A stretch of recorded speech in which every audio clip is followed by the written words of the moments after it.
어떻게 뭐 문제 유형이 어떤 식으로 나온다 하더라도 이게 핵심입니다.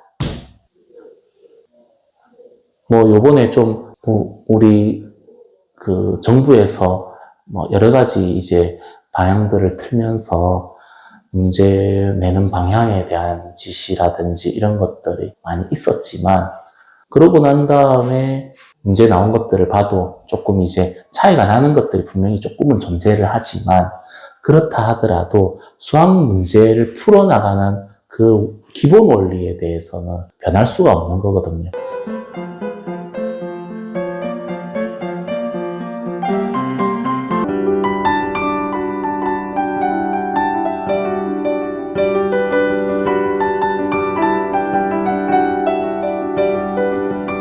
일단은 내가 문제 독해력이 있는가를 판단을 해야 되는 것 같습니다.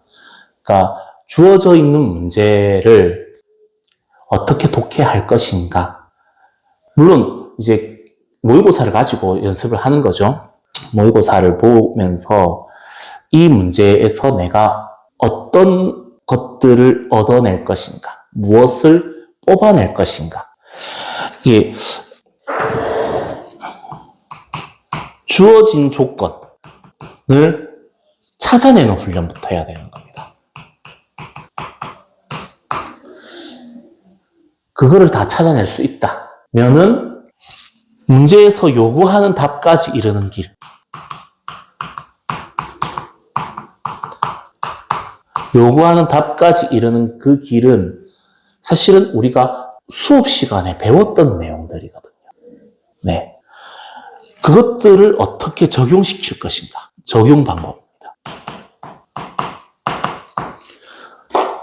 그러면은 답은 자연스럽게 나옵니다.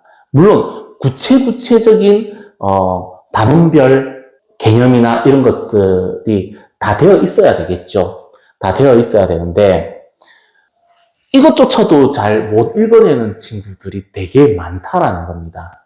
네.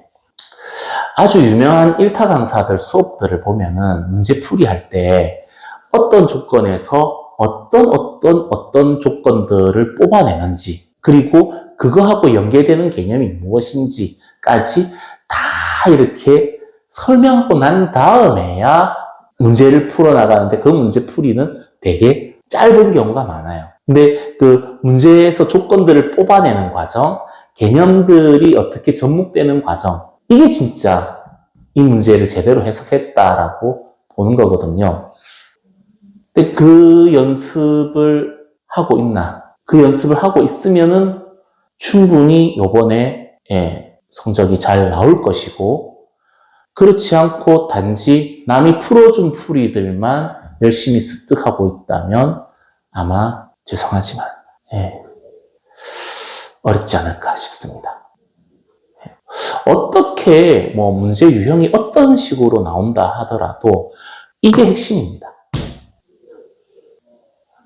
뭐 요번에 좀 우리 그 정부에서 뭐 여러 가지 이제 방향들을 틀면서 문제 내는 방향에 대한 지시라든지 이런 것들이 많이 있었지만, 그러고 난 다음에 문제 나온 것들을 봐도 조금 이제 차이가 나는 것들이 분명히 조금은 존재를 하지만, 그렇다 하더라도 수학 문제를 풀어나가는 그 기본 원리에 대해서는 변할 수가 없는 거거든요. 어떤 권력자가 나선다 하더라도 그것까지 바꿀 수는 없습니다.